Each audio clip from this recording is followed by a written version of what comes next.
अरहतबली मुनिराज। पूर्व देश में पुंड्रवर्धनपुर में श्री अरहतबली मुनिराज हुए। ये भी अंग पूर्व के एक देश को जानने वाले और अष्टांग निमित्त ज्ञान के ज्ञाता थे। वे प्रत्येक 5 वर्ष के अंत में 100 योजन क्षेत्र में निवास करने वाले मुनियों के समूह को एकत्र कर युग प्रतिक्रमण कराते थे। एक बार आचार्य अरहतबली जी ने प्रतिक्रमण के समय मुनिजनों से पूछा कि सब यति आ गए।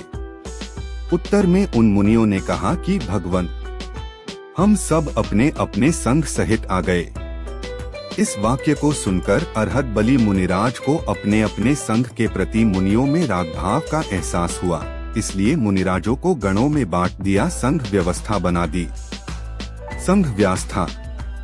जो मुनिराज गुफाओं से आए थे उन्हें वीर या नंदी नाम दिया, जैसे वीरनंदी, पद्मनंदी।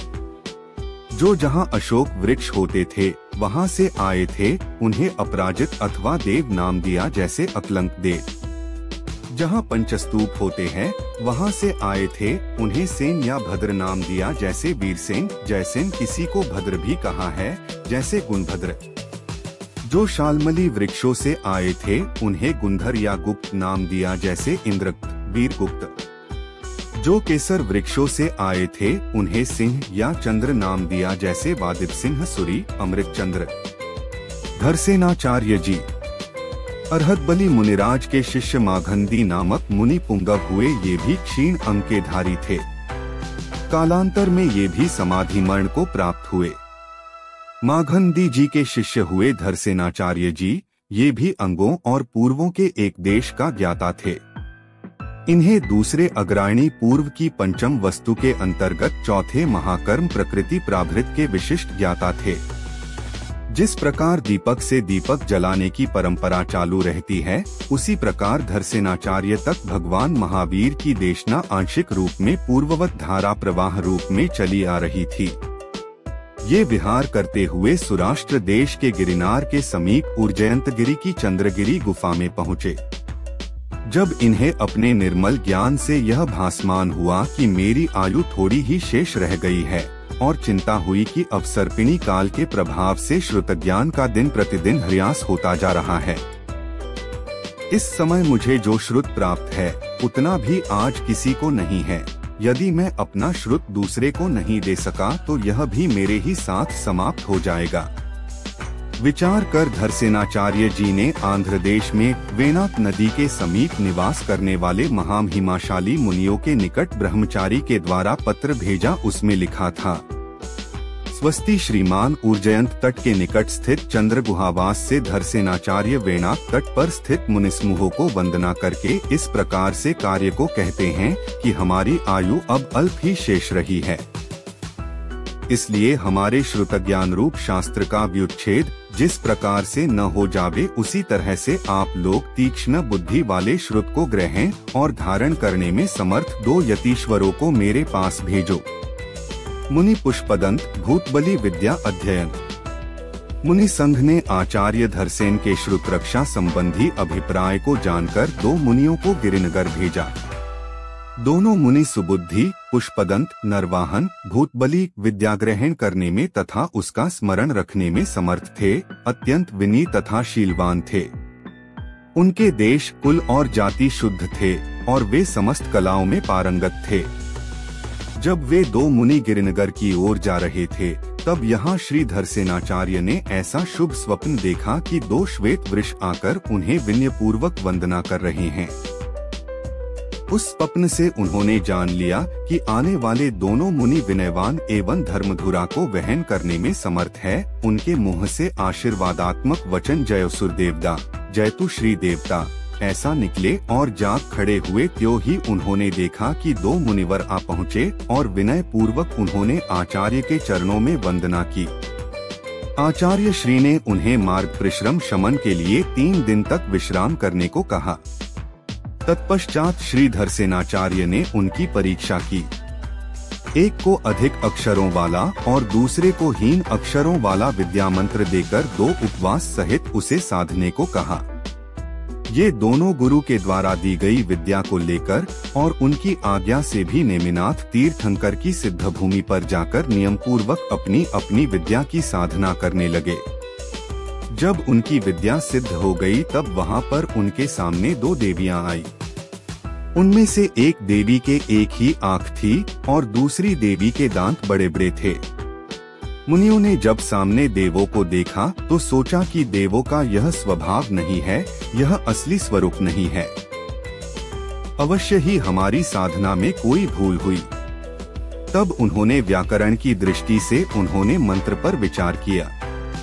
जिसके सामने एक आंख वाली देवी आई थी उन्होंने अपने मंत्र में एक वर्ण कम पाया तथा जिसके सामने लंबे दांतों वाली देवी आई थी उन्होंने अपने मंत्र में एक वर्ण अधिक पाया। दोनों ने अपने अपने मंत्रों को शुद्ध कर पुनः अनुष्ठान किया, जिसके फलस्वरूप देवियां अपने यथार्थ स्वरूप में प्रकट हुई तथा बोली कि हे नाथ, आज्ञा दीजिए, हम आपका क्या कार्य करें।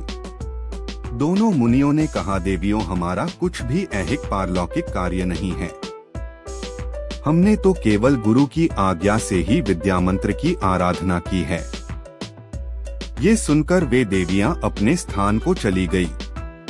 दोनों मुनियों ने गुरुदेव के समीप जाकर अपना सारा वृतांत निवेदन किया। मुनियों की इसी कुशलता से गुरु ने जान लिया कि सिद्धांत का अध्ययन करने के लिए वे योग्य पात्र है। आचार्य श्री ने उन्हें उत्तम तिथि, शुभ नक्षत्र और शुभ समय में सिद्धांत का अध्ययन कराना प्रारंभ किया। वह अध्ययन आषाढ़ शुक्ल एकादशी के दिन पूर्ण हुआ। धरसेनाचार्य जी ने दोनों को आचार्य पद प्रदान करा। इसी दिन देवों ने भी दोनों मुनियों की पूजा की। एक मुनिराज के दांतों की विषमता दूर कर देवों ने उनके दांत को कुंद पुष्प के समान सुंदर करके उनका पुष्पदंत यह नामांकरण किया तथा दूसरे मुनिराज को भी भूत जाति के देवों ने तूर्यनाद, जयघोष, गंधमाला, धूप आदि से पूजा कर भूतबली नाम से घोषित किया। आचार्य पुष्पदंत भूतबली का विहार।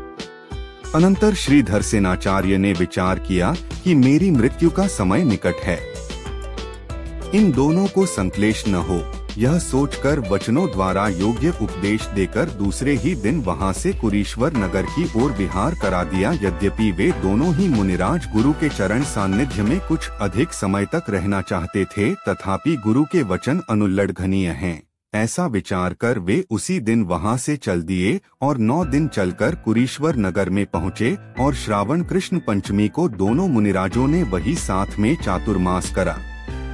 चातुर्मास के बाद पश्चात वे दोनों महात्मा करहाट नगर में पहुँचे। वहां श्री पुष्पदंत मुनि ने अपने जिनपालित नामक भांजे को देखा और उसे जिंदीक्षा देकर वे अपने साथ ले वनवास देश में जा पहुँचे और भूतबली मुनि द्रविड़ मैदुरई देश के मथुरा नगर में पहुंचकर ठहर गए। करहाट नगर से उक्त दोनों मुनियों का साथ छूट गया।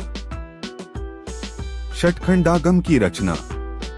पुष्पदंत मुनिराज अपने भांजे को पढ़ाने के लिए और महाकर्म प्रकृति प्राभृत का 6 खंडों में उपसंहार करना चाहते थे। अतः उन्होंने लिखना प्रारंभ करा और जीवस्थानाधिकार नामक पहले खंड के 8 अनुयोग अधिकार द्वार में से पहले सतप्ररूपणा अधिकार के 177 सूत्रों की रचना करी, जिसमें की गुणस्थान, जीवसमासादि 20 प्ररूपणाओं का वर्णन है। बहुत उत्तमता के साथ रचना की और शिष्य मुनि जिनपालित को आचार्य भूतबली मुनि के पास अभिप्राय जानने के लिए भेजा, वे इस कार्य के करने में सहमत है अथवा नहीं। इस रचना को देखकर भूतबली मुनि बहुत खुश हुए और षटखंडरूप आगम रचना का अभिप्राय जान लिया और स्वयं 5 खंडों में पूर्व सूत्रों सहित 6000 श्लोक प्रमाण द्रव्य प्ररूपणादि अधिकारों की रचना करी और इसके पश्चात महाबंध नामक 6ठे खंड को 40,000 श्लोक प्रमाण लिखा। नोट: शास्त्र के शब्दों को नापने के तरीके को श्लोक कहते हैं। 32 अक्षरों का एक श्लोक होता है। श्लोक में पूर्ण अक्षर को मानते हैं।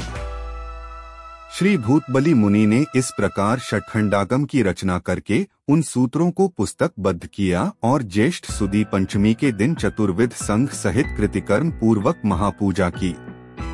इसी पंचमी का नाम श्रुत पंचमी नाम प्रसिद्ध हो गया तथा आकाश से देवों ने भी अनगिनत बार पुष्पों को वृष्टि करी एवं तभी से लेकर लोग श्रुत पंचमी के दिन श्रुत की पूजा करते आ रहे हैं। पुनः भूतबली मुनिराज जी ने जिनपालित मुनि को षटखंडागम ग्रंथ देकर पुष्पदंत मुनिराज के पास भेजा। उन्होंने अपने गुरु के चिंतित कार्य को पूरा हुआ देखकर महान हर्ष किया और श्रुत के अनुराग से चतुर्विध संघ के मध्य महापूजा की। आचार्य पुष्पदंत ने समस्त सत प्ररूपणा के 20 अधिकार रचे। इसके पश्चात समस्त ग्रंथ आचार्य भूतबली द्वारा रचा गया। षटखंडागम यथानाम 6 खंडों की रचना है। ये 6 खंड इस प्रकार हैं: 1 जीवस्थान, 2 खुद्दाबंध शुद्रबंध, 3 बंध स्वामित्व विचय, 4 वेदना, 5 वरगणा, 6 महाबंध। जिनवाणी माता की जय।